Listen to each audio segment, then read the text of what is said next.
നമ്മളിപ്പോൾ നിൽക്കുന്ന തേർഡ് ക്യാമ്പിലാണ് കേട്ടോ. ഇടുക്കി ജില്ലയിൽ രാമക്കൽമേടിനടുത്ത് തേർഡ് ക്യാമ്പ് എന്ന് പറഞ്ഞ സ്ഥലമാണ്. ഈ തമിഴ്നാട്ടിലൊക്കെ നല്ല ഉഗ്ര മഴയാണ്. അതിൻ്റെ വാങ്ങലടിച്ച് കേരളത്തിലോട്ട് മഴ പെയ്തിട്ട് ഈ കഴിഞ്ഞ ദിവസം ഈ തോടെല്ലാം വറ്റി ഉണങ്ങിക്കിടന്നാണ്. ഇപ്പോൾ നോക്കിയാൽ വെള്ളം വരുന്ന വരവ് നോക്കി എന്നാ ഫാസ്റ്റായിട്ടാണ്. ഇങ്ങനെ 2 ദിവസം മഴ പെയ്യുവാണെങ്കിൽ ചപ്പാത്ത് പാലത്തിനൊക്കെ മുകളിൽ കൂടെ വെള്ളം കയറി മറിയും കേട്ടോ.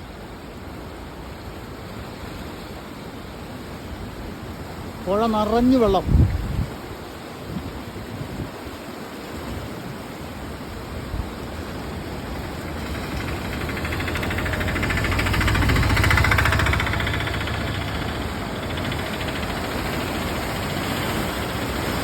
നല്ല ശക്തമായിട്ടുള്ള ഒഴുക്കാണ്. ഇതിൻ്റെ ഈ വെള്ളത്തിൻ്റെ വരവ് കണ്ടാൽ ഇപ്പോൾ ഈ പാലത്തിൻ്റെ മുകളിൽ കൂടെ കയറി പോകുന്നല്ലോ.